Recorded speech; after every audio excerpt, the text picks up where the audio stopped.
Hi, I'm Debbie. I'm with Gary Guthrow at the Wine Room in Bound Brook. Gary's one of the owners here. And Gary, tell us exactly what happens here. Okay, Debbie, thank you. We're a wine school where our customers come in and make wine for themselves. So it's made for personal consumption. And what I'd like to do today is walk you briefly through the wine cycle. We have different equipment here that I can talk to. So, Fabulous. okay. All right, let's go. First, when you buy your grapes, and usually people buy grapes that they are their favorites. We'll purchase the grapes through California at this time of year. In the spring, we do Chilean as well. We then bring the grapes in and we'll schedule them to come in, and there's a 4-step process. The first step is crushing, and this is a typical crushing machine where they come. The customer comes in and they start by decrating their grapes into the crusher, and the crusher will run the grapes through and out into the hose over here, which will lead to this vat. At that point, that's the end of stage 1. We then add some yeast energizer and allow it to balance. The next thing that happens is about a week later, we ask them to come back for step 2. And all the time while they're doing this, most of our customers bring in food and have a good old time while they're doing it. And people they get a lot of enjoyment out of it, as well as it's a group gathering. So we then take the grapes here and we start putting them into the press machine. And this is the dirty part for our customers. But we tell them to wear jeans and watch out for the ceilings. But basically, as they're putting the grapes in, we're pressing it down, and the juices come running out of the bottom, and that's when it starts the early stages of the grapes turning into wine. From there, we then funnel the wine from there into barrels. So here we are at the barrels, and typically we have labels on all the barrels so everybody knows their wine, their name, and the dates in which everything is crushed, pressed, and the next stage, which is racking. What we do in racking is about 13 weeks after we started to crush, the grapes have settled in the barrel and the wine is starting to take form, and there's a bunch of sediment that starts to fill up on the bottom. So we have our customers, some of them really like to get even dirtier and come and help with the racking. But at the very least, we have them taste their wine. It's about three months down the line, and they want to start to see the fruits of their labor. So what we do after their tasting is we will funnel the wine out of the barrel. We then clean the barrel out, get all the sediment out, and put it back in. And we usually keep a little extra we top off so that their barrel's now full and ready for the final journey. All right, so from there, the racking now is done, and the grapes are turning the wine. And somewhere around the June, July time frame, several months later, we then schedule a date when our customers come in and bottle.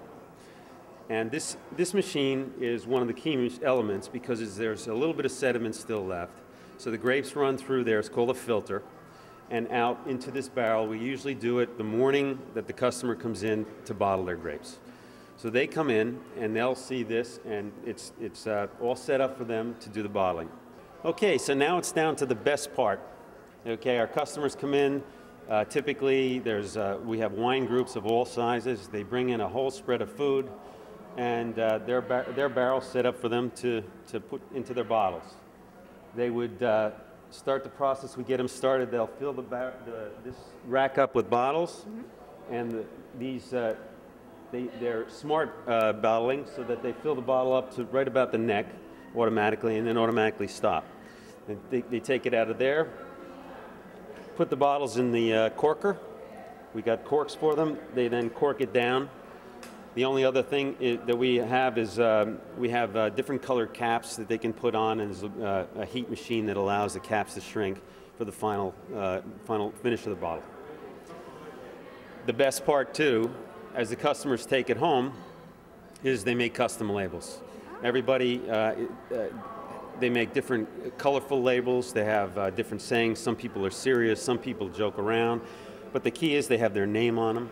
And we found that people give them away as gifts, or they bring them to parties.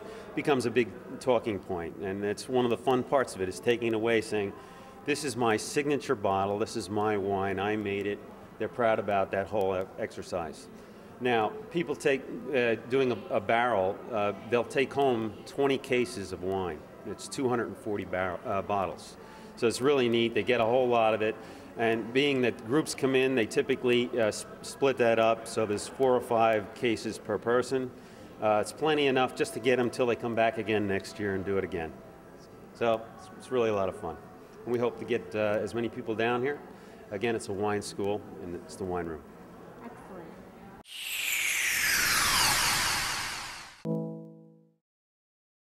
Hi, I'm Tom Daltrui. I live in Hillsborough, New Jersey, and this is our 4th year making wine at Winemakers of Somerset.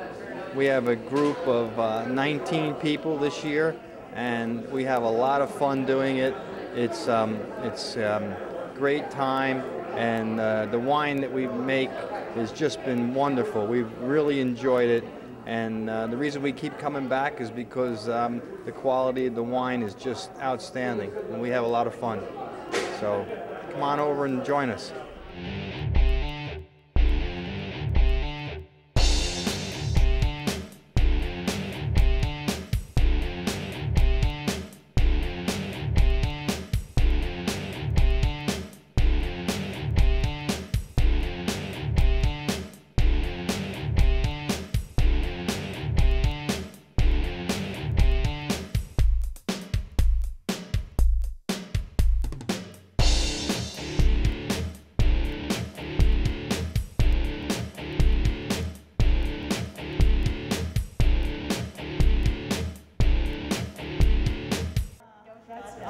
Your cat, that's your badge. Right. Go Scotch with claret. Campbell, obviously it's Campbell wines. Yeah. That's Ta-da!